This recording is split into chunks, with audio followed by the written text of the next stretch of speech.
Gracias por estar ahí del otro lado de... ahora sí me veo. Por estar del otro lado de la pantalla. Ya somos 50.000 personas, 50 personas conectadas, lo cual es un montón. La vez pasada llegamos a más de 100, así que esperamos lograr lo mismo y poder dar continuidad a esta actividad, que fundamentalmente va a ser posible si logramos que hacerla interesante, efectiva, divertida.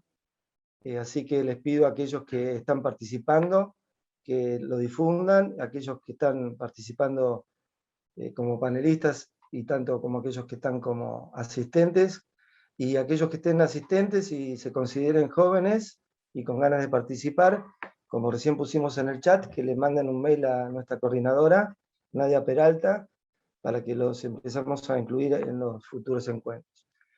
Bueno, la idea es tratar de ser puntual. Empezamos 10 minutos un poquito más tarde, pero estuvimos chateando y haciendo otras actividades ahí, esperando un poco que la gente se uniera, y vamos a tratar de terminar antes de las 7:30, si podemos, y si no, a 7:30 a más tardar.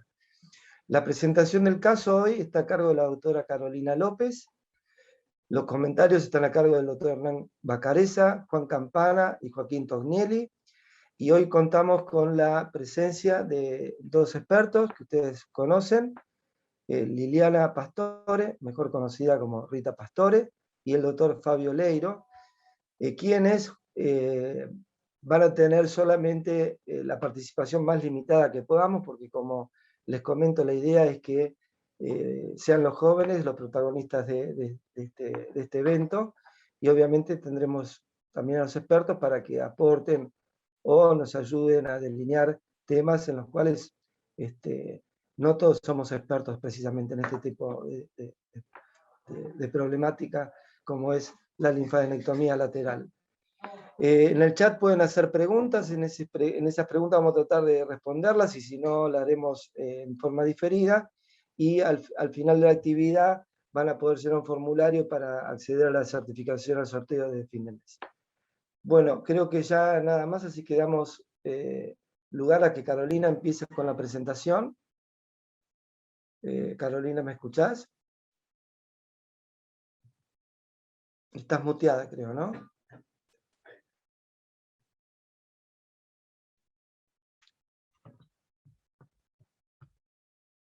¿Ahora me escuchan?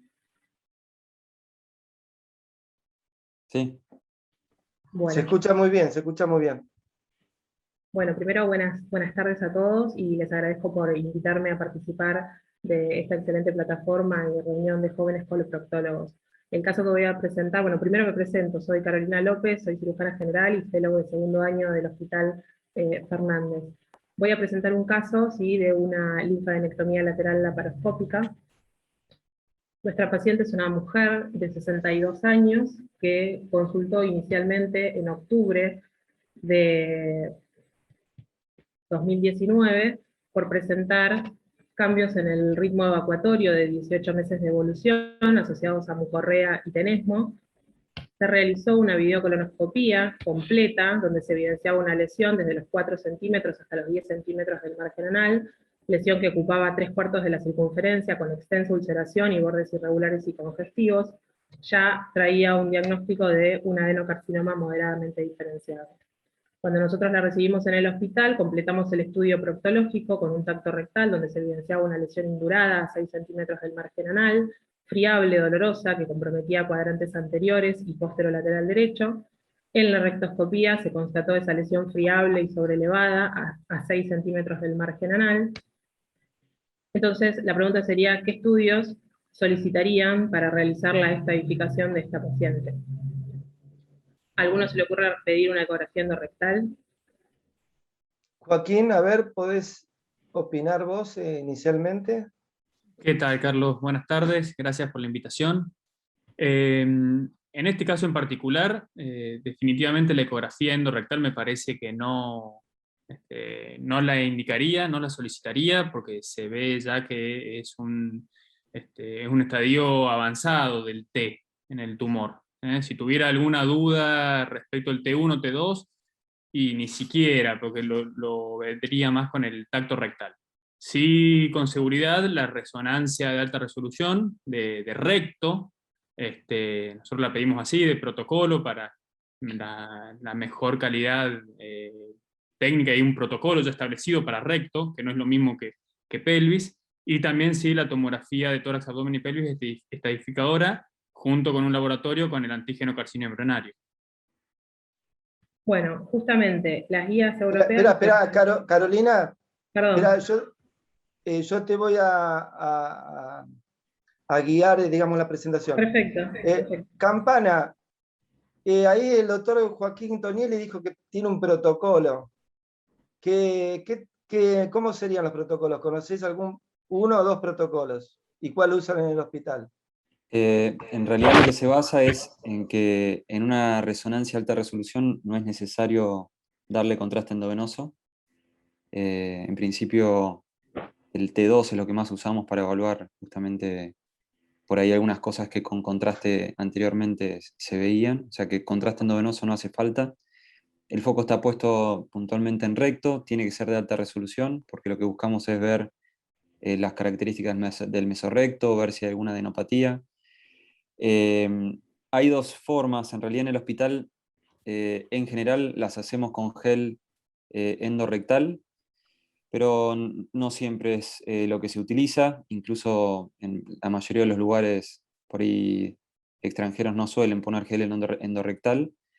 En nuestra experiencia, por lo menos a los radiólogos que se dedican exclusivamente a informar recto, lo ven como una ventaja porque les permite evaluar bien la lesión. Es cierto que hay veces que hemos hecho sin gel endorrectal y por ahí uno se acostumbra y es más difícil ver el contorno de la lesión. Pero en principio, para evaluar la profundidad de invasión, no es estrictamente necesario. Y lo que les dije antes, del tema del contraste. Fabio, nosotros en el hospital le hicimos con contraste, fuimos un poco criticados una vez por Julio García Aguilar y ahora estamos haciéndola sin. ¿Qué hacen ustedes? No, nosotros le hacemos sin gel endorrectal y sin contraste endovenoso. No usamos gel endorrectal porque, como decía Juan Pablo, no ayuda para medir la profundidad de la invasión y de hecho a veces genera espasmos en el recto y eso puede alterar un poco la visión. Así que en general preferimos hacerla sin contraste endorrectal. Lo que sí, nosotros cuando pedimos la resonancia pedimos el protocolo de recto, pero pedimos resonancia de abdomen porque creemos que, y más en un caso como este, con un tumor avanzado, no hay mejor método para evaluar la posibilidad de lesiones secundarias hepáticas que la resonancia de alta resolución de abdomen. Creo que es mejor que la tomografía de abdomen, entonces pedimos tomografía de tórax y resonancia de abdomen y pelvis con protocolo de recto. Esa sería nuestra manera de estudiar este caso. Aunque tengan TC de abdomen hecha ya. Sí, aunque tenga TC de abdomen, cuando pedimos la resonancia, Okay. Eso que decís es frecuente, a veces el paciente ya nos viene estudiado con una tomografía de abdomen. Cuando le hacemos la pedido de resonancia, pedimos abdomen y pelvis con protocolo de recto, y si no tiene TC de tórax la pedimos, y si la tiene, bueno, bárbaro.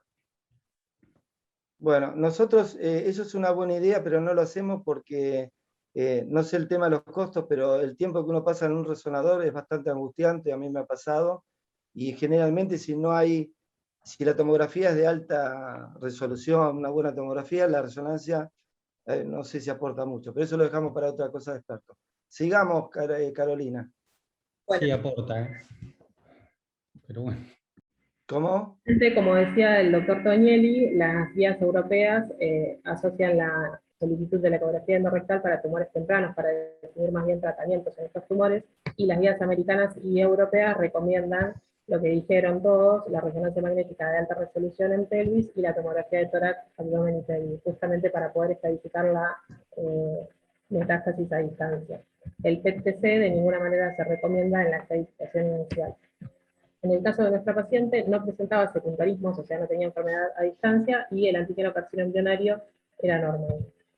Se le hizo una resonancia de alta resolución de pelvis, inicial estadificadora, en donde vemos en este corte sagital en secuencia T2 una lesión, no sé si ven el cursor, una lesión a 6 centímetros del margen anal, con una extensión de 95 milímetros, que se encuentra por debajo de la reflexión peritoneal y no está comprometida. En este corte coronal vemos que está a 2,5 centímetros aproximadamente de los elevadores y tampoco tienen compromiso. Y en este corte axial vemos que la lesión es una lesión circunferencial que ocluye la luz, que se extiende desde hora 5 en sentido horario hasta hora 2, que tiene una profundidad en extensión extramural de 20 milímetros, compatible con un T3D, que tiene múltiples adenopatías mesorrectales de características sospechosas por sus bordes irregulares, por su forma redondeada, por un tamaño mayor a 5 milímetros, como esta a nivel derecho o esta a nivel izquierdo. Tiene estructuras vasculares con contenido heterogéneo en su interior, compatibles con un MD positivo, y la fascia de mesorrectal no se encuentra comprometida, está liberada, por lo tanto tiene un margen de resección circunferencial negativo. Pero también se ve en este corte axial, en la topografía de la interfase interilíaca, recordemos que esta es la arteria ilíaca externa, vena ilíaca externa, ramificación de la arteria ilíaca interna, en el espacio interilíaco, que compromete las adenopatías del obturador, el compartimento obturador, vemos esta adenopatía importante, de gran tamaño, en realidad son dos, en otro corte se visualiza también, una de 20 milímetros y otra de 13 milímetros. Con una estratificación final, entonces, de un T3D, N2A, con este ganglio obturador derecho de 20 milímetros, con ENVI positivo y con un margen de resección circunferencial negativo. Yo quería hacer una pregunta, si se puede. Sí, claro, sí, claro. A Carolina. ¿Ustedes tienen en algún punto indicaciones para un PET en un paciente con un cáncer de recto? ¿En qué paciente se los indicarían? La verdad que en esta paciente no se solicitó y la verdad es que no lo indicamos, o sea, en pacientes en estadios avanzados lo haríamos. ¿Por qué preguntas eso, Campana? En realidad no es que, en este caso en puntual, bueno, después vamos a llegar más adelante, pero un tumor de recto tan avanzado con algunas adenopatías pelvianas laterales, más allá de que después vamos a ver que en general lo consideramos por ahí una enfermedad local, en mi experiencia, que no es mucha, yo creo que me quedaría más tranquilo evaluando en forma sistémica al paciente, porque uno ya viendo este caso ya piensa que por ahí cualquier tratamiento que le vamos a dar, incluso desde el punto de vista oncológico y quirúrgico, es muy agresivo y querría estar seguro de que no tenga por ahí una metástasis a distancia que no la pude ver antes. Hernán, ¿qué decís de esto? Yo, el PET, digamos, si no hay, en mi experiencia, si no hay cambios morfológicos, es decir, si no hay una condición morfológica que lo justifique, la verdad que así buscando algo que no veo, muy pocas veces le he encontrado rédito. Sí, acá probablemente nos capte la adenopatía y alguna otra que otra adenopatía, pero no es que el PET nos va a dar algo que no vemos en una buena tomografía multipista en una PAN-TC. Digamos, si uno plantea buscar enfermedad, micrometástasis y eso, me parece que el PET no me va a aportar en esta etapa. Si lo tengo, bueno, hay que tener en cuenta que a veces uno no pide cosas porque están en medios que no se pueden pedir. La pregunta es a la doctora Pastore ahora. ¿No se lo pidieron porque no tenían disposición o porque decidieron, o sea, están más del lado de Campana o de Bacareza, Rita? De Bacareza. Nosotros, bueno, en el hospital público, los recursos que tenemos, no es que no podamos pedirlo, pero lo ajustamos a la indicación precisa, y en un paciente, digamos, que es virgen de tratamiento, que todavía no hemos hecho nada para curarlo, y no es una recurrencia, digamos que es mucho más importante tratar de descartar enfermedad a distancia para resolverla, en estadios iniciales nosotros no pedimos PET. Yo no sé si lo pediría puntualmente en este caso, lo traía como para discutir. Pediría, por ejemplo, sí, en el caso de que hubiéramos tenido, no sé, un SEA muy alto en un paciente muy joven, por ejemplo, ahí creo que lo pensaría bien. En este caso puntual, quizá no. Sin embargo, si me permiten, hay varios trabajos y nosotros hicimos una experiencia donde analizamos el porcentaje de enfermedad secundaria en el hígado en los pacientes que tienen ENVI positivo, y este paciente tiene ENVI positivo y es significativamente mayor en los pacientes con ENVI, el secundarismo hepático. Así que si bien no está en el algoritmo de estudio necesariamente, digamos, me parece que no está mal considerarlo. Este paciente tiene factores de riesgo importantes para sospechar un secundarismo hepático como la invasión vascular extramural. Está bien. Claro, pero con una resonancia con difusión, una buena resonancia con difusión es un muy buen estudio para descartar patología hepática. Igual no teníamos resonancia en este paciente. Sí. Sí, ahí estamos viendo resonancia de hígado, decís. Pero claro, tenía resonancia de hígado, ¿no? No, de hígado, claro.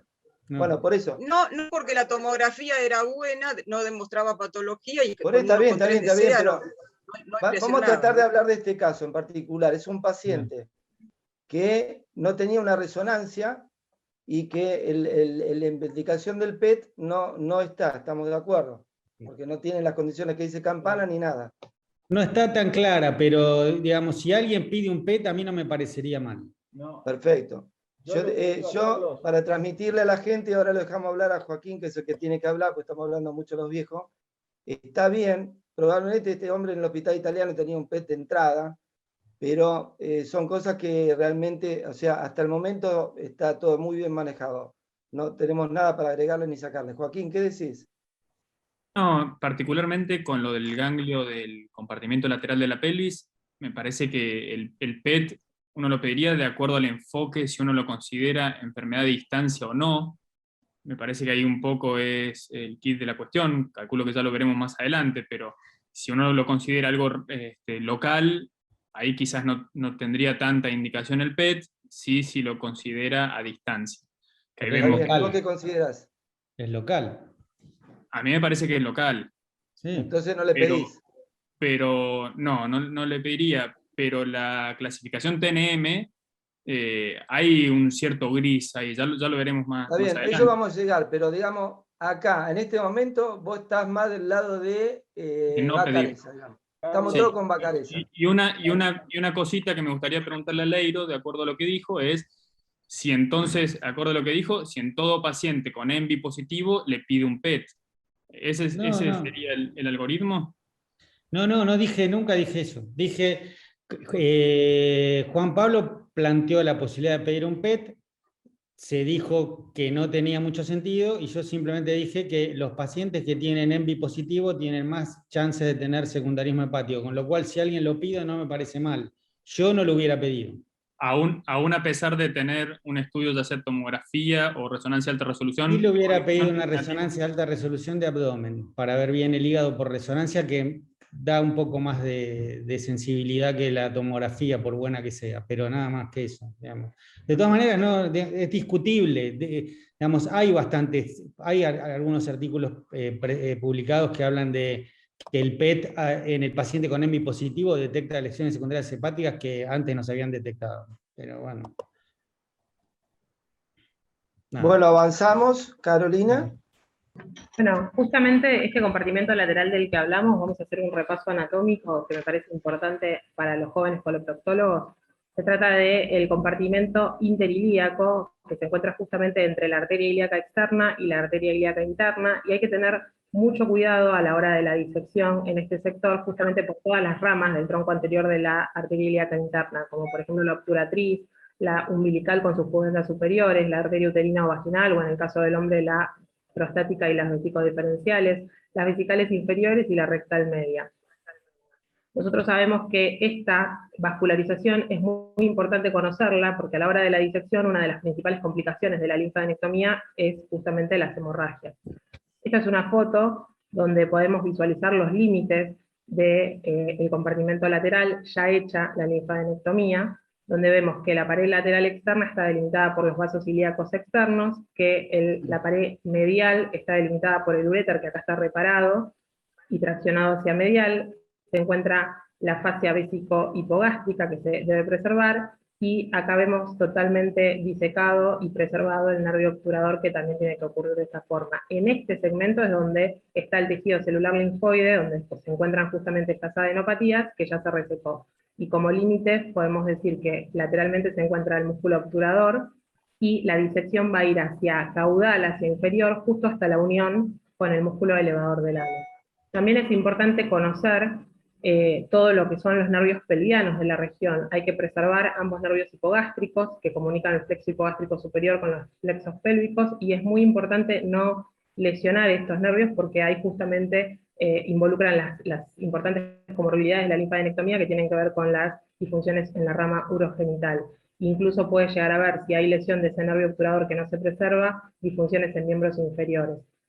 Sin embargo, creo que hay que tener presente que en Occidente nosotros hacemos quimio-radioterapia neoadyuvante, y esas disfunciones urogenitales también podrían deberse a la radioterapia. Aunque también los pacientes de Occidente y Oriente son muy distintos. Los pacientes de Occidente tienen un índice de masa corporal mucho mayor que los de Oriente, y por lo tanto esta disección puede ser técnicamente mucho más dificultosa. Entonces, teniendo en cuenta esto, ¿ustedes consideran que se trata, en el caso de nuestra paciente, una enfermedad locorregional, o se tiran más hacia el lado de que es una enfermedad metastásica la que tiene nuestra paciente? Hernán, cortito porque no hay mucho fundamento para esto. ¿Se me escucha ahí?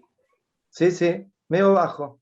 Sí, tengo el micrófono con todo, pero no sé por qué se escucha abajo. Bueno, es una pregunta del millón, ¿no? Pero en principio habría cierta evidencia para considerar, sobre todo, este tipo de adenopatías como una enfermedad localmente avanzada, ¿no? Y aparte una enfermedad locorregional.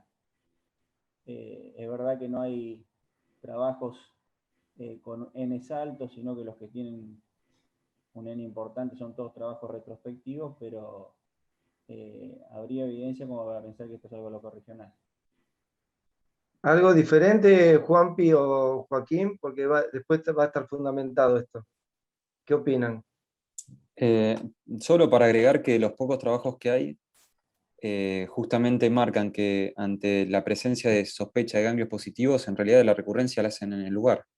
No son pacientes que tienen metástasis a distancia. O sea que por eso lo consideran como una recurrencia local, como una enfermedad local.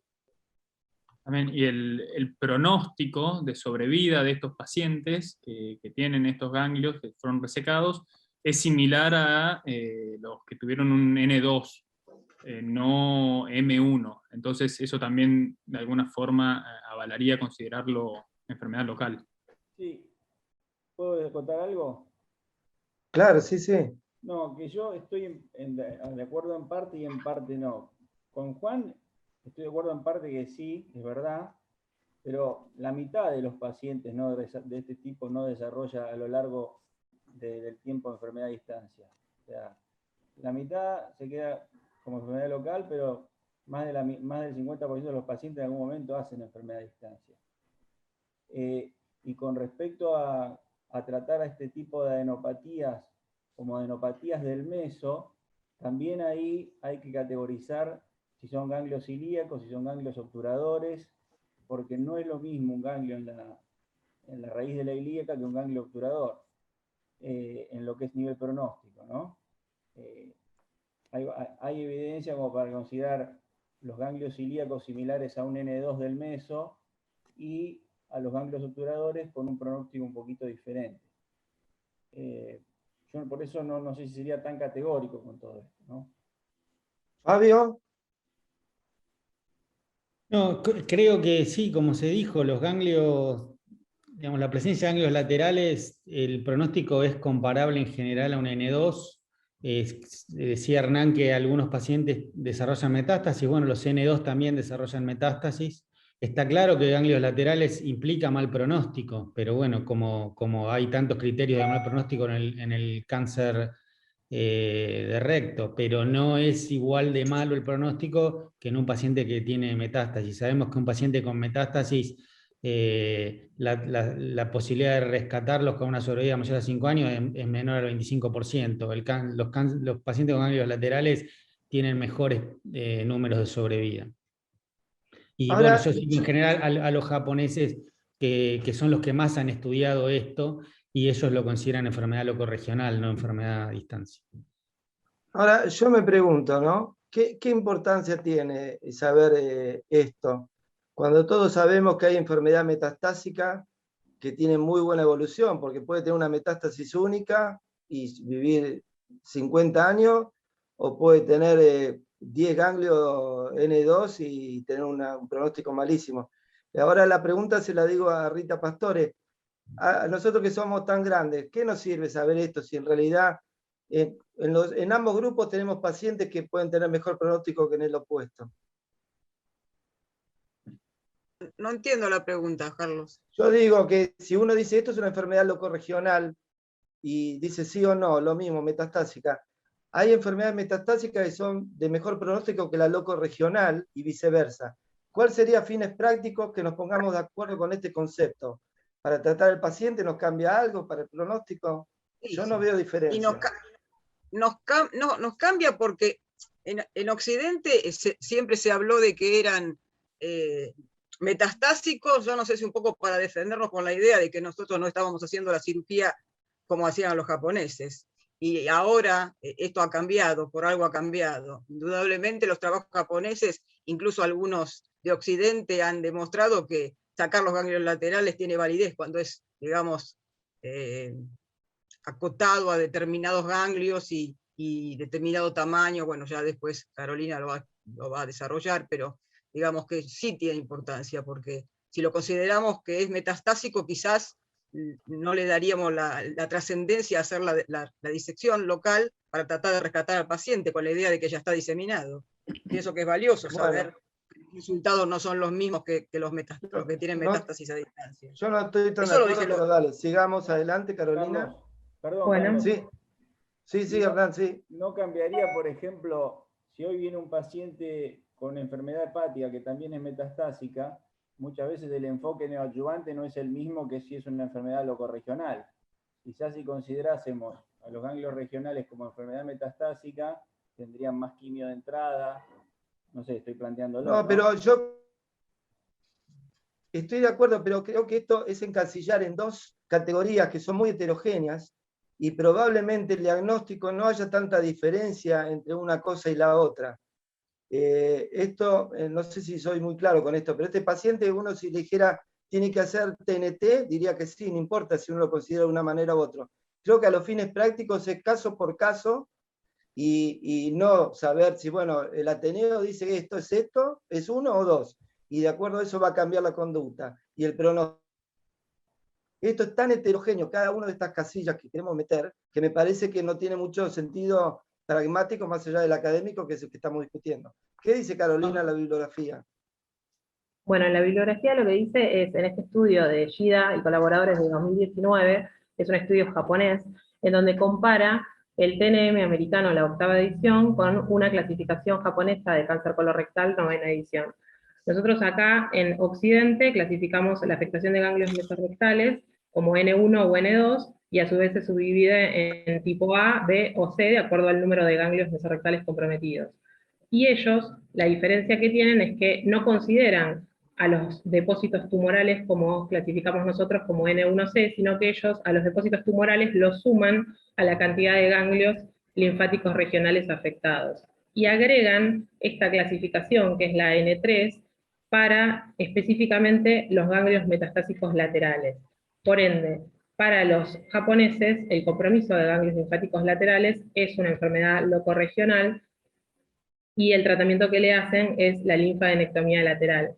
Mientras que en Occidente el TNM clasifica hasta los ganglios ilíacos internos como ganglios regionales, y todo lo que está por fuera de los ilíacos internos, que en el dibujo se ve como rojo, ambos ilíacos, primitivos, ilíacos externos y obturadores, se consideran ganglios metastásicos, con otro tipo de tratamiento, ya no la linfadenectomía, sino la quimio-radioterapia con excisión total del mesorrecto.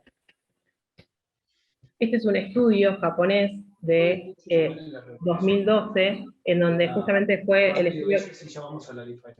que nombraron los doctores hace un momento, en donde lo que hicieron estos japoneses fue tratar de justificar por qué ellos hacían linfadenectomía lateral a todos sus pacientes. Y lo que se vio fue que con un N de 11.567 casos, realizaron linfadenectomías en el 50% de ellos y constataron el compromiso metastásico de los ganglios disecados. Y vieron que aquellos que tenían ganglios con compromiso metastásico en el compartimento ilíaco interno tenían igual sobrevida que un paciente con estadio N2A. Mientras que si el compromiso metastásico estaba en el compartimento ilíaco externo, la sobrevida era similar a un N2B, pero siempre era mejor que un paciente con enfermedad a distancia, o sea, un paciente con estadio 4. Entonces, con este estudio, ellos llegan a la conclusión de que se trata de una enfermedad locorregional y que realizar la linfadenectomía en estos pacientes, en estos ganglios afectados, tuvo un mejor pronóstico que incluso realizar una resección R0 en tumores en estadio 4. Bueno, Carolina, espera, discúlpame, porque así me puedo defender. Como ustedes pueden ver, cuando lo que es estadio 3, digamos, es muy heterogéneo, ¿lo ven? Y está muy bien discriminado. Y el estadio 4 no está discriminado. Entonces el estadio 4 puede ser un paciente con un hígado reemplazado, puede ser un paciente con una carcinomatosis, o puede ser un paciente con una metástasis única, o con muchas metástasis que responden bien. O sea que, así como este trabajo hicieron muy bien las cosas para determinar el estado ganglionar, metieron en el estadio 4 una bolsa seguramente de pacientes, que hay muchos pacientes de estadio 4 que tienen mucha mejor sobrevida que ese 65% que mencionás allí en el N1A. Avanza, por favor, dale. Gracias. ¿Puedo aportar algo, Carlos, que me parece... Claro, sí. ¿Quién dice? De alguna forma que esto esté tan en discusión nos lleva a los coloproctólogos a hacernos cargo de esto. ¿Qué quiero decir? Cuando uno lo considera enfermedad metastásica, ya lo involucra siempre al oncólogo, ¿no? En un ateneo disciplinario, quizás al cirujano hepatobiliar, y se deslinda de la responsabilidad, entre comillas. En cambio, ahora que ya tenemos más toma de conciencia de la existencia de esto y que podemos tomar una conducta quirúrgica activa, nos hace ir a buscarlo y considerarlo en su exéresis en el mismo acto quirúrgico, a diferencia de un cáncer metastásico donde uno por ahí lo deriva en otros protagonistas. Muy bien, gracias, Joaquín. Carolina. Bueno, y este es otro estudio del mismo autor de 2019, en donde lo que sumaron fue la quimio-radioterapia a los pacientes con cáncer de recto bajo en estadios avanzados, estadios 2 y 3, los sometieron a quimio-radioterapia, masificación total del mesorrecto, y aquellos que tenían un tamaño pre-neoadjuvancia mayor a 7 milímetros, se les realizó la linfadenectomía. Después se valoró el compromiso metastásico de esos ganglios y se consiguió un N con metástasis positivas en ganglios laterales con un número de 57. En esos 57 pacientes donde se realizó la linfadenectomía se valoró la supervivencia o sobrevida libre de enfermedad, que está marcada en rojo, y se vio que era mejor que los pacientes que tenían compromisos en ganglios mesorrectales N1 y más aún que aquellos que tenían ganglios N2, sin compromiso de ganglios laterales. Con esto certificaron justamente que se trata de una enfermedad locorregional y que es plausible de una resección curativa. Volviendo al caso de nuestra paciente, la sometimos a ateneo multidisciplinario y nosotros, al igual que el grupo de Rodrigo Oliva Pérez, lo consideramos una enfermedad locorregional, por lo tanto, iniciamos quimio-radioterapia neoadjuvante. La paciente realizó 7 semanas de radioterapia con una dosis total de 5.040 centigrays con quimioterapia concurrente. Posterior a eso hizo quimioterapia de consolidación con capecitabina. Y la pregunta sería, ¿ustedes en qué semana reestadifican a los pacientes? Carolina, yo voy a meter una pregunta antes. Volvé para atrás, por favor. Esto, no, al ciclo que le hicieron ahí que se ve. La pregunta es, vamos a empezar con Campana. ¿Qué alternativa harías a lo que hicieron? Que está muy bien, que es la quimio-radioterapia clásica. ¿Vos hubieras planteado algún otro tipo de neoadjuvancia, Juanpi? Y la verdad que hoy... Poner, Carolina, por buenísimo. favor, la que sigue. Perdón. El esquema que hiciste, ese. Este es el típico esquema habitual. Este ¿Hubieras es el planteado algo esquema, diferente? este es el esquema clásico. Y la verdad que yo por lo menos, esta como veo, es una paciente que tiene una enfermedad local muy avanzada. Y en esos casos yo creo que iría por un tratamiento buscando la mayor respuesta posible. Hoy en día lo que está más en uso y que está más en estudio es los esquemas de TNT, que es de neoadjuvancia total, en las que combinan la radioquimioterapia, sea en esquemas cortos o largos, con esquemas de FOLFOX. Creo que en esta paciente hubiera optado por un esquema de TNT, me parece. Hernán, Para eso, para buscar la mayor respuesta local posible. Sí, con oxaliplatino. Mm. ¿estás de acuerdo?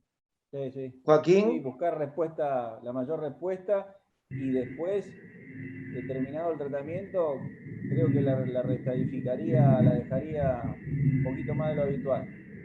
bueno, después seguimos, pero le harían TNT, o sea, toda la radioquimioterapia antes del tratamiento. La pregunta, y que no aclaró Campana, ¿inducción o consolidación? Y Explicando qué es. Esperá, no, ahí explico, sí, explico qué es cada una. La inducción es cuando uno hace el FOLFOX antes de la radioterapia. Y consolidación es el FOLFOX después de la radioterapia. bueno, ¿qué le harías? Hasta ese momento, 2019, que también voy a ponerme un poquito en defensa de ella, porque a nosotros nos pasó lo mismo con la paciente nuestra, la verdad que es difícil de decidir. El miedo que uno tiene con una paciente que tiene ganglios laterales, ENVI positivo, el tiempo de espera y todo, es que haga metástasis a distancia en el momento que uno está haciendo el tratamiento local.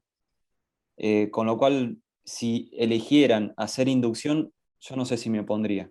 Hoy en día, con la evidencia disponible, creo que iría mucho más por consolidación porque los resultados son mejores en consolidación que en inducción. Pero bueno, en este caso, por el tiempo en que pasó todo esto, la verdad que era difícil de decidirlo. Joaquín, ¿qué harías? ¿También irías por el TNT? ¿Y qué tipo de TNT? Sí, yo coincido con consolidación, pero así como decía Juanpi, esto va cambiando rápidamente y muchas veces más rápido que los protocolos de cada hospital o sanatorio. Entonces, aún viendo la bibliografía nueva que tenemos buenos resultados con el TNT, en muchos lugares el protocolo sigue siendo el que está mostrando Carolina acá. Muy bien. ¿Y Fabio? ¿Qué hubieras hecho? Yo realmente creo que en este caso en realidad fue un esquema de consolidación, ¿no? Entiendo yo lo que hicieron. Yo no creo que esté mal. De todas maneras, yo lo que creo que esta paciente, el estudio OPRA, que es el que comparó consolidación con inducción y que mostró mejores resultados en consolidación, lo que mostró en realidad es más tasas de respuesta patológica completa. En este caso yo creo que no, de ninguna manera buscaría la respuesta patológica completa, sino lo que buscaría, y mi objetivo fundamental acá, es el control sistémico, porque es una paciente con alto riesgo de enfermedad sistémica, con lo cual yo elegiría la inducción para darle la quimioterapia lo más rápido posible. Bueno, Fabio, me alegra muchísimo que consideres esto una consolidación y de hecho es para mí una total neoadjuvant therapy, o sea, un TNT es una neoadjuvancia total que no incluye oxaliplatino. Lo que pasa es que el término de TNT se ha implementado con la implementación de oxaliplatino y cuando no hay oxaliplatino uno considera que esto no es TNT, terminológicamente probablemente no lo sea, pero en términos biológicos el oxaliplatino todavía no ha demostrado hacer una gran diferencia y es mucho más tóxico que no usarlo. ¿Puedo Así aportar que, algo? no, todavía no. Ahora No, viene... es con respecto a esto, Sí, con lo que dale, dijiste dale, dale. recién. Porque ahí lo trajiste y sé que charlamos mucho de esto. Peleamos mucho, Nos peleamos peleamos mucho. mucho por esto. Yo hay algo que en eso no coincido. Sé que los resultados de Rodrigo con el esquema de lo que él llama consolidación con 5-fluoracilo, digamos, sin el uso de oxaliplatino son excelentes, pero personalmente yo creo que si invirtiéramos el esquema de él y usáramos solamente capecitabina como inducción, sin Folfox, capecitabina como inducción, y después radioterapia, radioquimioterapia, no creo que alcanzáramos los mismos resultados que presentan los esquemas de TNT de inducción. Esa es mi opinión. Para mí, la dosis que se usa de capecitabina no me parece que tenga un resultado suficiente como para influir Bueno, en la respuesta, sino más bien el tiempo está de bien. espera De que todas tiene formas, la es una radioterapia. impresión tuya que es valedera, pero no, obviamente es una especulación. Hacemos saber a la audiencia que estamos haciendo un estudio con el grupo de Rodrigo Oliva Pérez, en donde va a ser un esquema de neoadjuvancia total con oxaliplatino, que probablemente va a develar si el oxaliplatino realmente agrega algo o no. Rita, ¿por qué le hicieron esto y no el TNT formal con oxaliplatino? Si estás muteada ahora. Sí, sí. En realidad esta paciente se trató fuera del hospital porque tenía obra social y se la derivó para hacer neoadjuvancia, y este es el esquema que se eligió en la obra social. No se eligió en el hospital.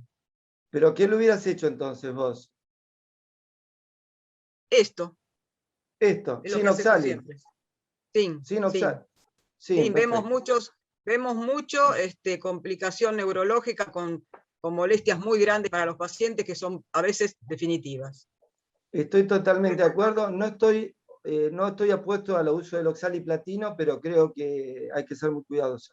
Ahora sí, vamos. Yo hubiera hecho inducción con oxaliplatino, eso es lo que yo hubiera hecho.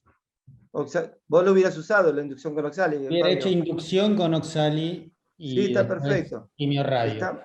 Está muy bien, está muy bien, está muy bien. Bueno, seguimos, Carolina. Ahora sí, te dejo preguntar Sí. cómo era. Bueno, nosotros hicimos una reestadificación a las 6 semanas, la paciente en el control proctológico presentó mejoría sintomática, y la pregunta sería ahora, ¿qué estudios solicitarían para hacer la reevaluación, la reestadificación de la paciente? Hernán, ¿estás ahí? No te veo lejos. Joaquín. Bueno, el tacto rectal me parece prioritario, digamos, uno lo tiene el paciente en el consultorio, hacerlo para una primera evaluación, luego la visión endoscópica y grabando esto también me parece importante, y la resonancia con el CEA. Biopsias en esta instancia yo no tomaría, pero sí los otros estudios, buscando a ver si existe la posibilidad, si existiera, de una respuesta completa, ¿verdad? Hernán, ¿algo diferente? No, tacto, resonancia y endoscopía. Pero bueno, coincido con el doctor Leiro, no voy a buscar una respuesta completa acá. O sea, si lo tengo localmente, buenísimo, pero si lo tengo a nivel del tubo digestivo, ¿no? Pero... O sea, ¿y vos, Campana, algo diferente? Agregaría alguna tomografía. Una tomografía tórax, abdomen y pelvis.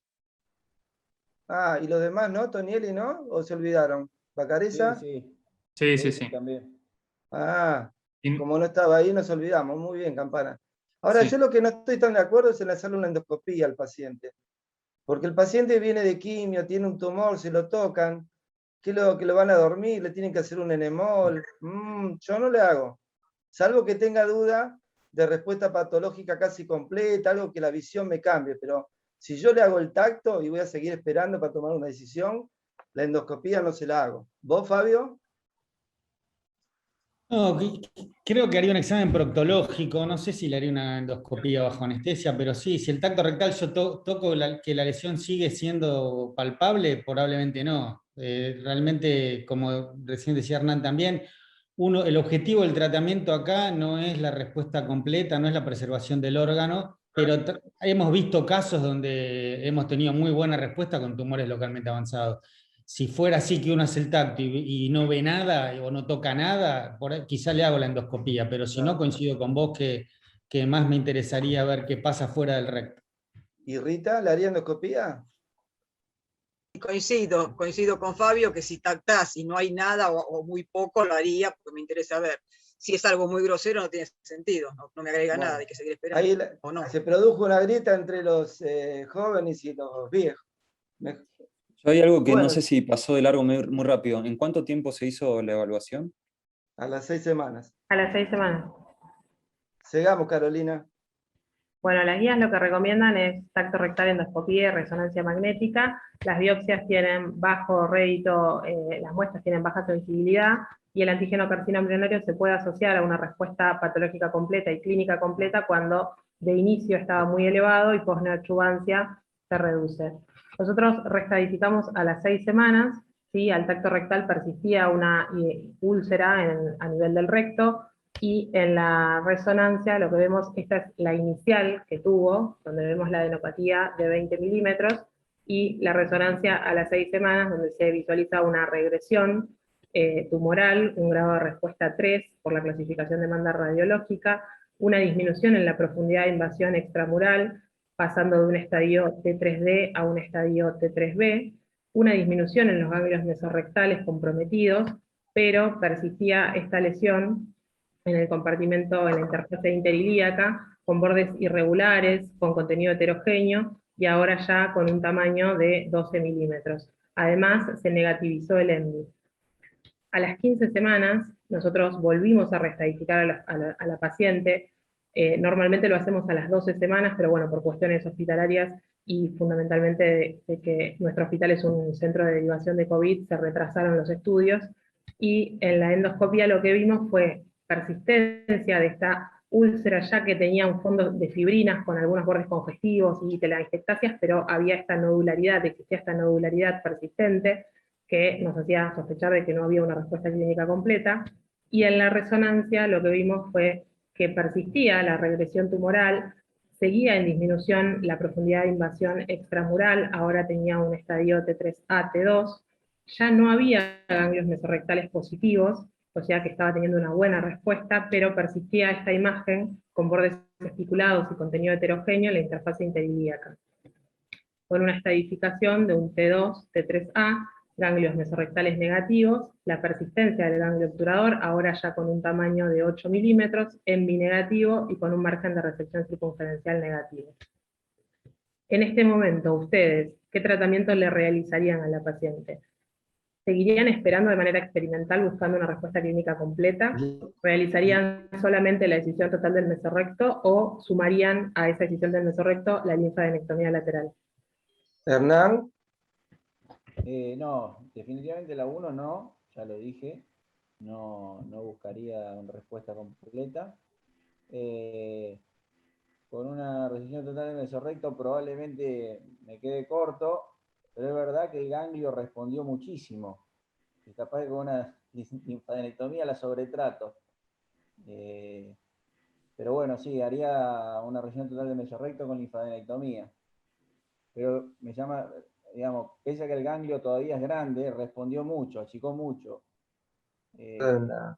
Eso me llama la atención. ¿Se escuchó? Y Hernán, Sí. perdón, Joaquín. Sí, yo iría por la opción 3, porque si bien redujo el tamaño, no me quedo conforme con el tamaño actual. Campana. Sí, lo mismo. Solo una aclaración, que en realidad el punto de corte de cuándo ir a hacer una linfadenectomía no está completamente establecido. Hablan de 5 milímetros, 7 milímetros, creo que después Carolina lo va a hablar. Pero una pequeña aclaración, que cada vez que se miden tiene que ser en el diámetro menor. O sea, la medida de los ganglios hay que hacerlas en el diámetro menor. Ese es el punto. Leiro. Claramente haría una resección total del mesorrecto y le haría la linfadenectomía. Creo que el ganglio, por el tamaño, superaba largamente los 7 milímetros en cualquiera de sus ejes, y hay algo de evidencia que dice que cuando los ganglios superan los 7 milímetros, el riesgo de recaída, si uno no lo reseca, es muy importante, por más que haya regresión en los estudios post-quimio-radioterapia, post-neoadjuvancia. Bueno, a Rita no le preguntamos porque sabemos lo que hizo. Carolina, ¿cómo seguimos? Bueno, entonces, como dicen todos, el tema sería acá si hacer la linfadenectomía o no, la pregunta sería esa. Y bueno, y este es un estudio multicéntrico, randomizado y prospectivo de Japón, en donde se comparan los dos procedimientos, la decisión total del mesorrecto solamente y la asociación de la linfadenectomía lateral. En este estudio se resecaron de manera profiláctica aquellos ganglios que eran visiblemente o radiológicamente negativos, normales. y lo que se vio fue que la tasa de recurrencia local fue inferior en el grupo donde se realizaba la linfadenectomía profiláctica y obviamente superior al 13% en el grupo donde no se realizaba la linfadenectomía. Pero, sobre todo, se vieron en este grupo sin linfadenectomía que la tasa de recurrencias locales laterales eran predominantemente en la pared lateral. Esto rectifica el hecho de que ellos consideran que se trata de una enfermedad justamente locorregional.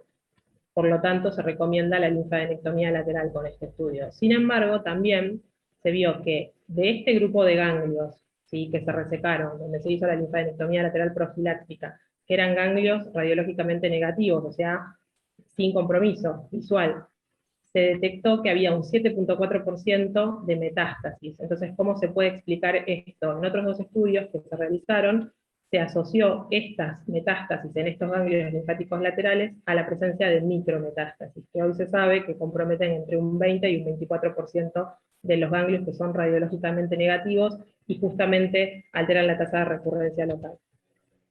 Los japoneses trataron de afilar el lápiz y determinar qué tumores estaban más asociados al compromiso de ganglios linfáticos positivos, laterales positivos. Y en estos estudios lo que se vio fue que los pacientes, con un N de 930 pacientes, aquellos que se realizaba la linfadenectomía, había 14% de ganglios positivos, coincidentemente con tumores con estadios más avanzados, T3 o T4, y se asociaban también más todavía a cuando comprometían el recto bajo. Por eso, a mayor profundidad de invasión, mayor porcentaje de ganglios positivos, y cuanto más nos aproximábamos al margen anal, el porcentaje de compromiso de ganglios positivos podía llegar hasta 40%.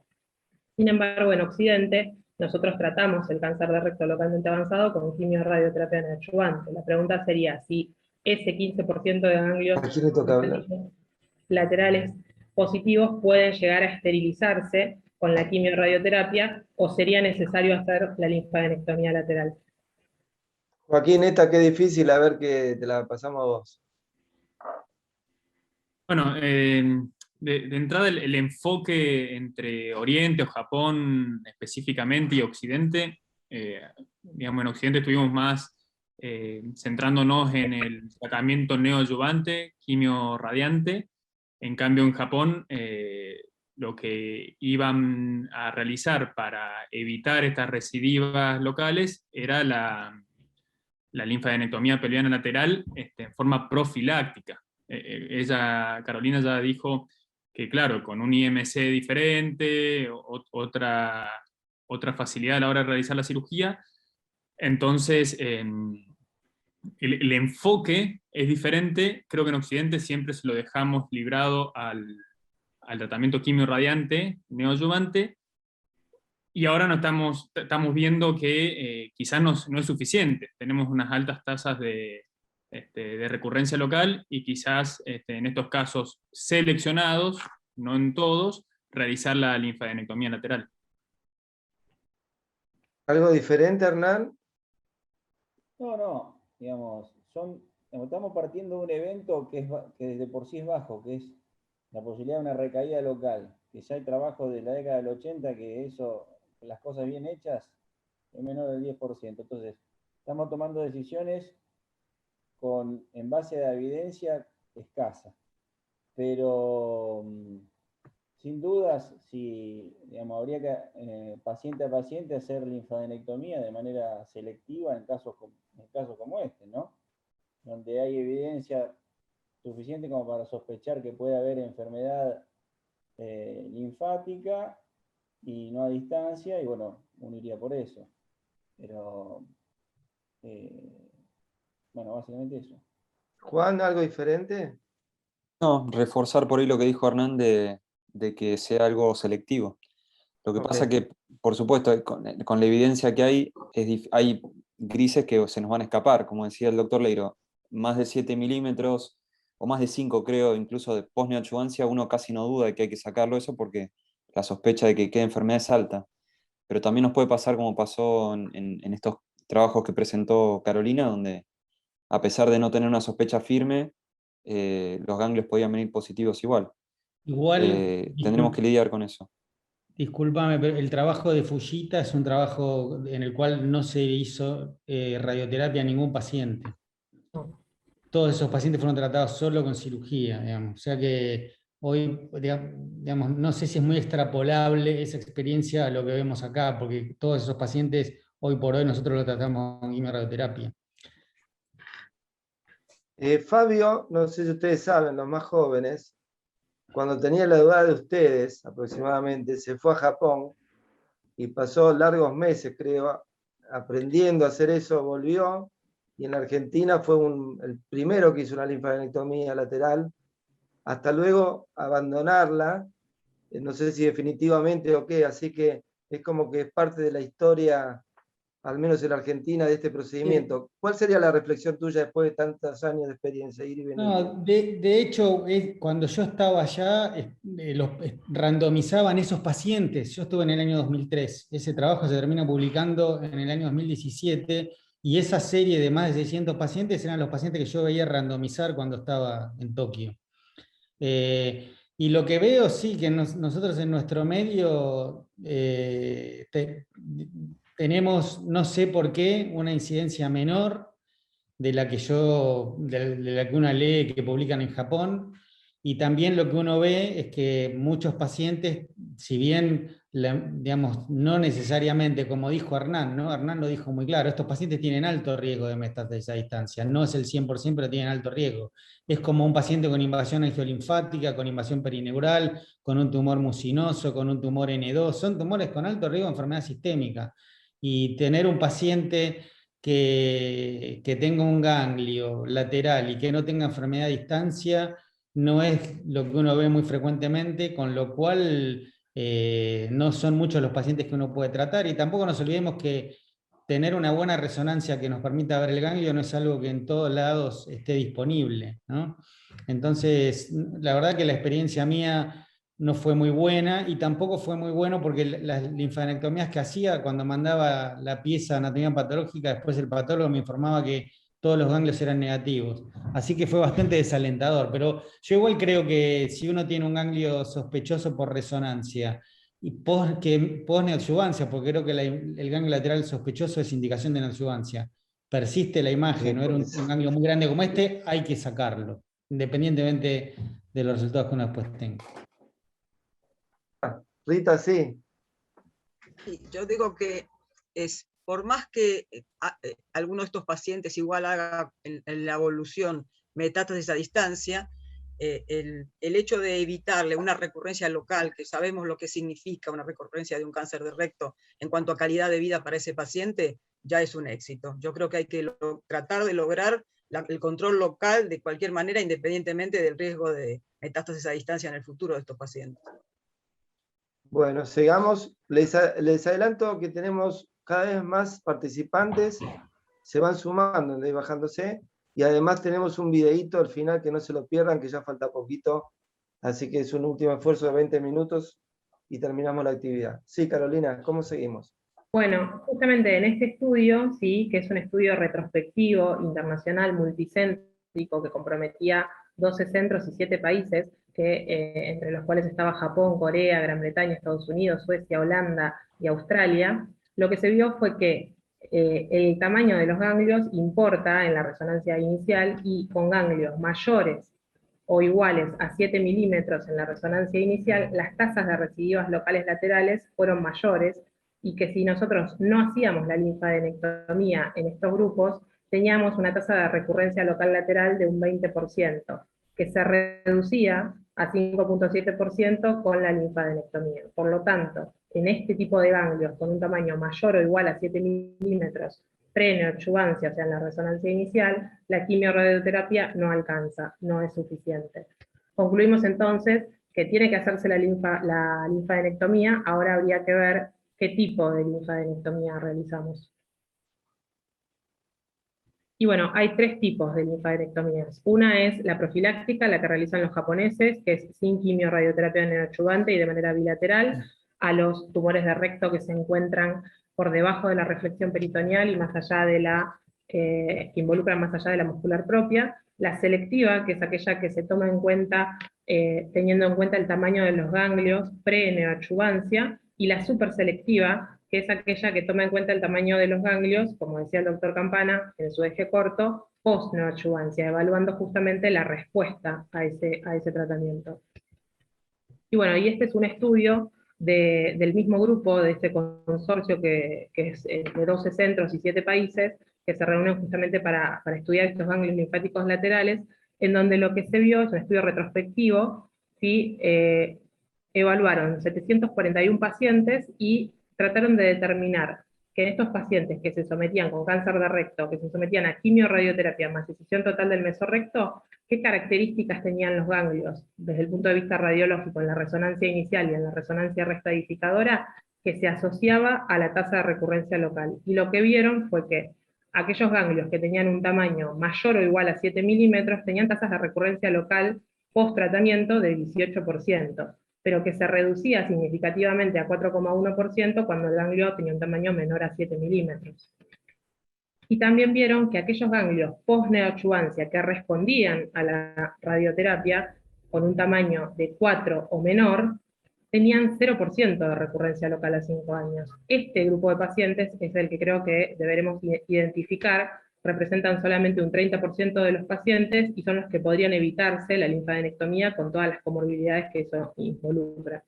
También vieron en el estudio que aquellos ganglios que no respondían, o sea, los ganglios que tenían un tamaño mayor a 4 milímetros, en el compartimento ilíaco interno, tenían tasas de recurrencia local a 5 años del 53%, muy por encima del compartimento obturador, que tenía tasas de recurrencia de 9,5%. Sin embargo, este compartimento, cuando se sometía a linfadenectomía lateral, esa tasa se reducía a 8,7%. Llama la atención esta tasa de recurrencia tan alta en relación al obturador, contrario a lo que uno presupondría, y la explicación es, en la teoría por lo pronto, que el ganglio ilíaco interno funcionaría como un ganglio centinela, entonces sería la primera estación metastásica más próxima al tumor, por lo tanto sería congruente pensar que la mayor cantidad de ganglios que son con mayor riesgo de recidiva local se encuentren en este compartimento. Y el compartimento obturador funcionaría como algo más reactivo, y el aumento del tamaño en estos ganglios generalmente no estaría asociado a compromiso metastásico. Y en este último estudio de 2019, es de un centro oncológico, el MD Anderson en Texas, lo que hicieron fue un estudio retrospectivo donde juntaron durante 12 años pacientes con cáncer de recto bajo, a los cuales sometieron a quimio-radioterapia más excisión total del mesorrecto más linfadenectomía, obteniendo un N de 64 pacientes. Y de estos 64 pacientes, aquellos que respondían a la quimio-radioterapia, o sea que posterior a la quimio-radioterapia tenían un tamaño menor a 5 milímetros, en ninguno de esos pacientes se detectó metástasis a nivel de los ganglios desde el punto de vista histológico. Y, en cambio, aquellos pacientes que tenían ganglios mayores o iguales a 5 milímetros, o sea que no respondieron a la neoadyuvancia, histológicamente fueron positivos casi 2/3 de estos ganglios. Hay que aclarar que en este grupo estaban los estadios de enfermedad más avanzados y con ENVI positivo. Sin embargo, en este grupo que no respondió, que tenían un tamaño mayor o igual a 5 milímetros, no hubo recurrencias locales en el compartimento lateral. Por lo tanto, podemos decir que si hay persistencia del ganglio post-neoadyuvancia con un tamaño mayor o igual a 5 milímetros por resonancia, se puede indicar una linfadenectomía de tipo superselectiva por el riesgo de metástasis que implica. Y sabemos que en Japón, que no hacen la linfadenectomía superselectiva porque no hacen quimio-radioterapia, igual tienen una tasa de recurrencia del 20%, por lo tanto sería bueno poder combinar ambos procesos. Bueno, nosotros a nuestra paciente la operamos, le hicimos una resección anterior ultrabaja con anastomosis colonal, más disección ganglionar lateral por vía laparoscópica, ¿sí? Y estas fueron las piezas quirúrgicas. Doctor Baccaro, ¿quiere que deje de compartir y pasamos el video? Sí, vamos a hacer eso, y mientras preparamos el video, no sé si Joaquín, Juanpi o Hernán quieren hacer algún comentario de lo que escucharon recién. ¿Puedo hacer un comentario? Sí, sí, ustedes pueden hacer lo que quieren, No, los jóvenes. Digamos, yo no, lógicamente no tengo experiencia vasta en el tema, ¿no? Pero yo lo que veo en esto es, digamos que cuanto uno, esto es como un estudio de especificidad y sensibilidad, digamos, ¿no? Cuanto uno más quiere detectar enfermedad, vamos a tener que buscar ganglios más grandes pretratamiento, y así vamos a detectar más enfermos, pero vamos a sobretratar más pacientes sanos. Y cuando uno quiere tratar de detectar, digamos, de evitar los famosos falsos positivos, vamos a tener que ir a un vaciamiento súper selectivo. Yo no sé cuál es la mejor de las dos estrategias, porque sinceramente los trabajos que he leído tampoco es que son súper contundentes, incluso los grupos americanos y de Occidente, habría que auditar también la calidad de la linfadenectomía, porque los japoneses sacan de 8 a 20 ganglios, y en los trabajos, mucho sobre lo que se basa en la evidencia de Occidente, el recuento ganglionar son 3, 4 ganglios en vaciamientos. Entonces, todo esto a mí me parece que está en un gran gris, y que, bueno, con el tiempo iremos dilucidando cuál es la mejor estrategia, ¿no? Sin experiencia en linfadenectomía, iría por algo súper selectivo. Ahora, aquellos que tienen experiencia en preservación, en preservación de nervio, etcétera, quizá podríamos ir a una estrategia más selectiva, me parece, ¿no? Juanpi o Joaquín, algo diferente, si no pasamos al video. Va, en realidad Joaquín. No, que me parece que el dato que nos faltaba era, luego de la quimiorradioterapia, cuál es el punto de corte en el tamaño del ganglio, porque sabíamos los de 8 o 7 milímetros pre-quimiorradioterapia, lo que no sabíamos era si a todos esos que presentaban ese tamaño antes, a todos teníamos que hacer el vaciamiento, y este nuevo trabajo, el 2019, dilucidó un poquito esa duda. Y me parece que mismo los japoneses están yendo también a un abordaje más selectivo y no tan profiláctico en todos los pacientes. Así que me parece que la tendencia es eso, es a un abordaje súper selectivo en aquellos pacientes que luego de la quimiorradioterapia no ayudante tienen ganglios aún mayores a 4 o 5 milímetros. Bueno, ahora hay un video de un procedimiento que hizo Juanpi, que lo hizo en forma laparoscópica, que dura unos 6-8 minutos, ¿no, Juanpi? Sí, 6 minutos menos. Bueno, tal vez vos podés decir un poquito lo que hiciste y dejamos el lugar para que Rita y Fabio comenten si hubieran hecho algo diferente. Bueno, paso el video y después, si no lo voy frenando, como ustedes quieran. Sí, sí, Rita y Fabio, si quieren pararlo, estamos medio justos, pero daría como para que si hay algún detalle que quieran parar o para hacer alguna corrección técnica, lo podemos hacer. Se ve la pantalla, ¿no? Interrumpan directamente, por favor, Rita y Fabio. Sí, se ve muy bien. Bueno, esta es la primera parte. La primera maniobra que hacemos es buscar el uréter. En este caso era una paciente que tenía adenopatías del lado derecho. Identificamos el uréter. Se clavó ahí, ¿no? Ahí está. Ahí está, puse pausa. Después de identificar el uréter, lo que hicimos fue repararlo. Y con este reparo lo traccionamos hacia medial para poder empezar a disecar la fascia uretero-hipogástrica, que es la que se ve del lado izquierdo. Una vez que empezamos con esta disección, separamos la grasa de esta fascia uretero-hipogástrica, la fascia que es la que contiene los ganglios laterales. Ahí se ve el uréter y la arteria ya ilíaca interna. Y ahí es lo que muestran el área de disección.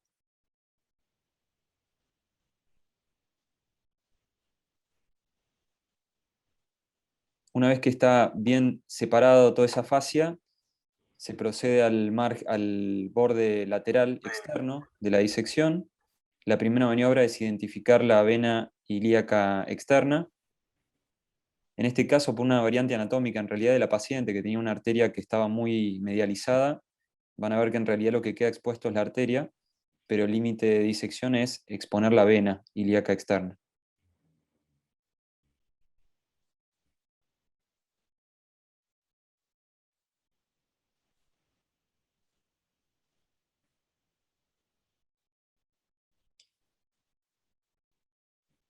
¿Vamos bien, Fabio Leiro? Vos que sos el experto, ¿harías algo diferente?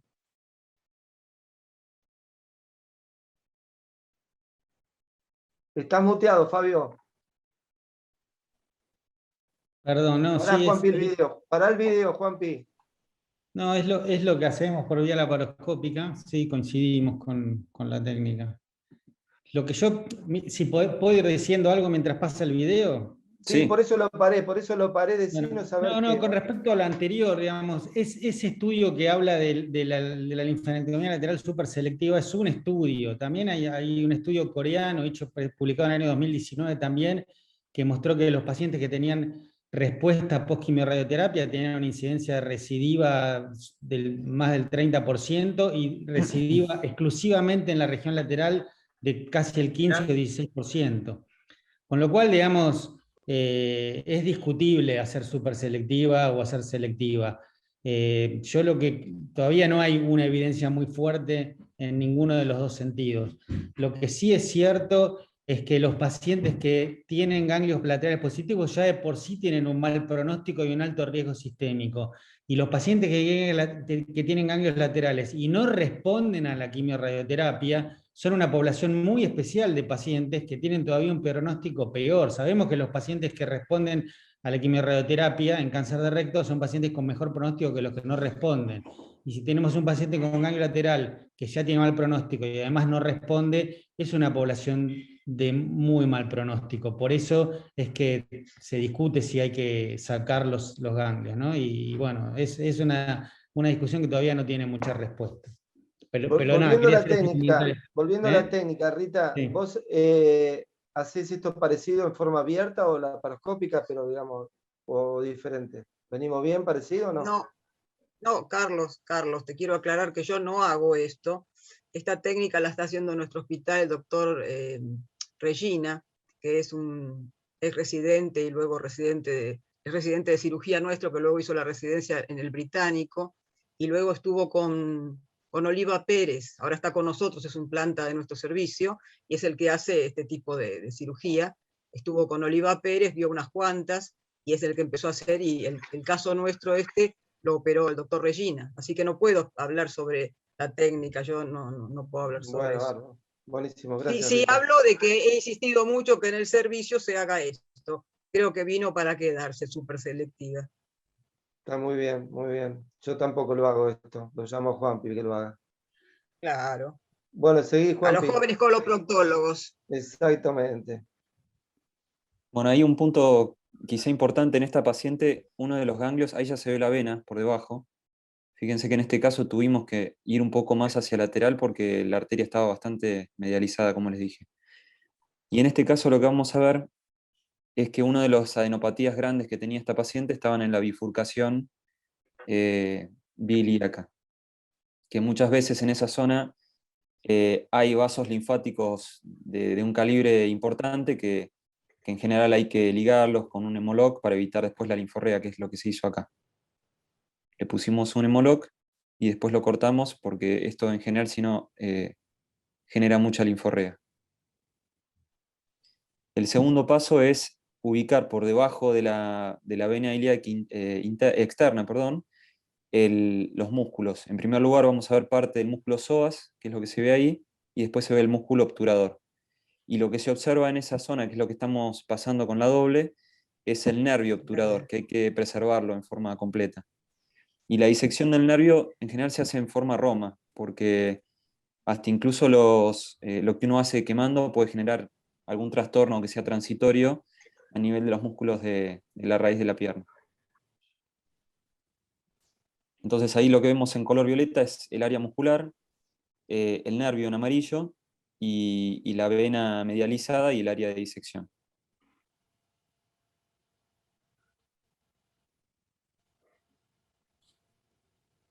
Esto que estamos midiendo es a nivel del músculo obturador interno.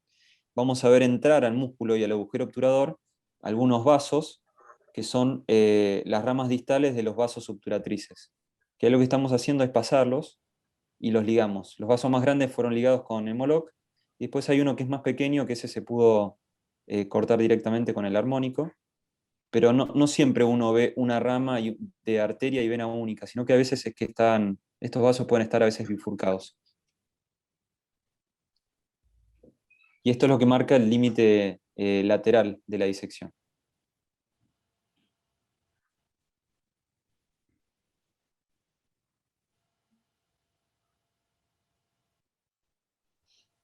Esa es la zona de la bifurcación bilíaca, donde sería el extremo proximal de las adenopatías.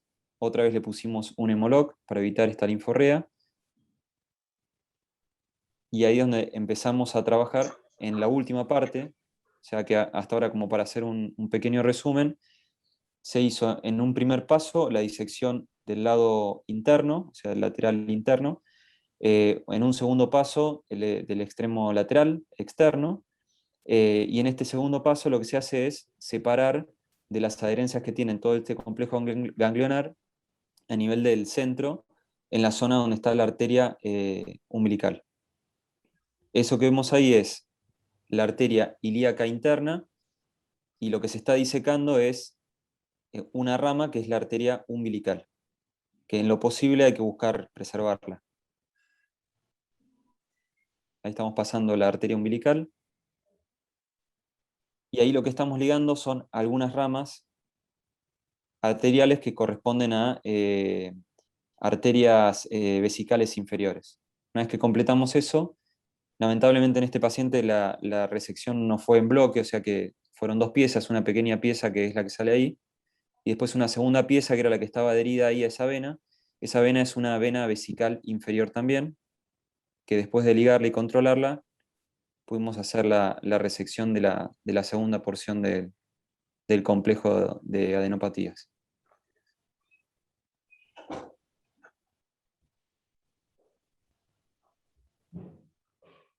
Y por último, en el extremo distal, lo que se hace es terminar de resecar. En esta zona en general no hay vasos. Lo que se busca es el límite que comunica con la TME, que eso lo vamos a ver en esta última foto. Se ve al final de la foto los músculos obturadores y el piso de la pelvis con los elevadores del ano. Y en la zona, bueno, y en la zona ahí donde marca la flecha, se observa la comunicación de esta disección con el área de disección de la resección total del mesorrecto. Y como decía Hernán, en este caso, incluso como muchas veces está publicado, yo creo que tiene que ver un poco la radioterapia que hizo. Fueron 3 ganglios nada más que se encontraron en esta pieza de linfadenectomía, y los 3 ganglios fueron negativos. ¿Sí? Y quizá quería remarcar algo, que en realidad son cirugías muy demandantes técnicamente. El tiempo de esta cirugía fue alrededor de 9 horas, y que no está exenta de complicaciones. Incluso esta paciente hizo una complicación hemorrágica que hubo que tratar con una angiografía de urgencia. No sé si quieren, esto ya lo dejo de compartir.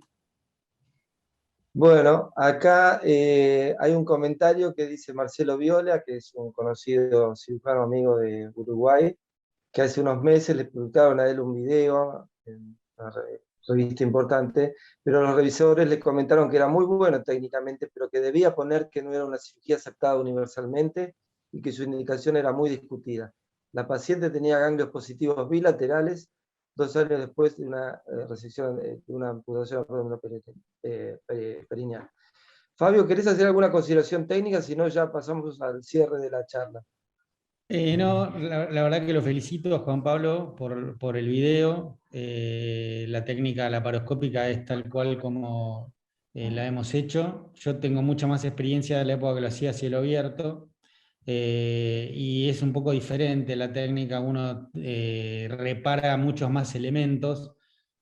Acá por vía laparoscópica uno simplemente ingresa en el espacio obturador y hace la disección y trata de resecar tal como lo mostró Juan Pablo, sin estar reparando todos los elementos. Nosotros disecábamos el plexo pélvico bien hasta abajo y lo reparábamos, y eso ahora no lo hacemos más.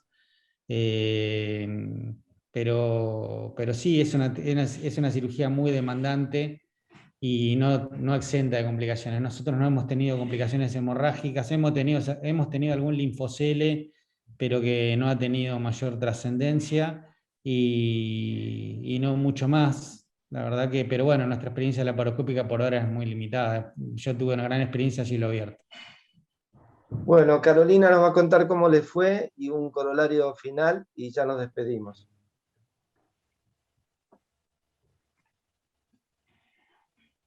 Estás muteada, Carolina.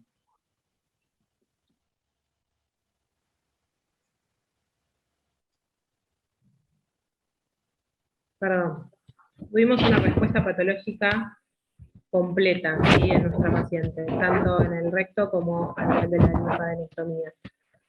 Actualmente la paciente se encuentra en control y seguimiento 6 meses posoperatorios con marcadores de antígeno carcinoma embrionario normal, una rectoscopía con una anastomosis a 3 centímetros del margen anal sin lesiones endoluminales y estudios radiológicos sin evidencia de enfermedad. Este es un comparativo de la resonancia inicial estadificadora y la resonancia 6 meses post cirugía, en donde evidenciamos que no hay recrecimiento tumoral en el lecho quirúrgico, sí hay asas de intestino delgado traccionadas hacia esa zona, y en difusión no se ve una imagen con restricción de señal evidente. Como conclusión, podemos decir que ¿hay que hacer la linfadenectomía? Bueno, yo creo que sí, que hay que hacerla, por lo que veníamos hablando recién y lo que decían todos los expertos. ¿A todos sería la pregunta, como hacen los japoneses? Bueno, creo que no, ¿sí? Entonces ahí viene lo que veníamos diciendo todos, ¿sí? A quiénes sí, a quiénes no, y cuál sería el punto de corte que se utilizaría. Bueno, como algoritmo podemos decir que en aquellos pacientes con cánceres de recto bajo, en estadios avanzados, un T3 o un T4, con ganglios sospechosos con un tamaño mayor o igual a 4 milímetros, estos pacientes van a ir a quimio-radioterapia. ¿Sí? Nosotros reestadificamos en forma definitiva a la semana número 12, ¿sí?, inicialmente a las 6, después a la semana número 12, y vemos justamente la respuesta de estos ganglios. Si el ganglio vemos que no responde a la semana número 12 y tiene un tamaño mayor a 4 milímetros, se hace excisión total del mesorrecto más linfadenectomía. Ahora, si el ganglio responde con un tamaño menor o igual a 4 milímetros, solamente haríamos la excisión total del mesorrecto y seguimiento de ese ganglio, como con resonancias magnéticas cada 6 meses por 2 años. Y evaluando justamente el compromiso de estos ganglios, que si cambian en su morfología o crecen en tamaño, considerar hacer la linfadenectomía superselectiva. Muchas gracias. Bueno, ¿alguna cosa que quieran agregar, Joaquín? Joaquín, vamos a empezar con Joaquín. Bueno, yo, antes que nada, felicitarlo a Juanpi por la cirugía, se ve muy bien. Estuvimos en los primeros casos que comenzamos nuestro grupo con Rodrigo Pérez, que vino a ayudarnos en nuestros primeros casos en esto. La verdad que no imagino la forma abierta, me parece que la visión es mucho mejor por la paroscopía, o así lo estimo. Ya Fabio nos contará más. Y me parece, y algo que me quedó ahora en duda con el caso, es cómo dio el resultado de la grasa lateral de la pelvis. Dio negativo junto con los otros ganglios mesorrectales, eso no me quedó claro, y agregar como única observación que nos ha sucedido luego de chequear la pieza, como que no encontrábamos nada, continuar disecando y luego sí encontrar el ganglio. Entonces, como no quedarse solo con la primera disección, sino ir y seguir buscando si uno está claro si estaba visto claramente en la resonancia previa. Cortito, chicos. Juanpi, ¿respondés? Cortito, pero bien cortito. La pieza que yo mostré era del paciente nuestro, que en el caso, en el nuestro que mostramos, los 3 ganglios eran de la zona de linfadenectomía y los 3 fueron negativos.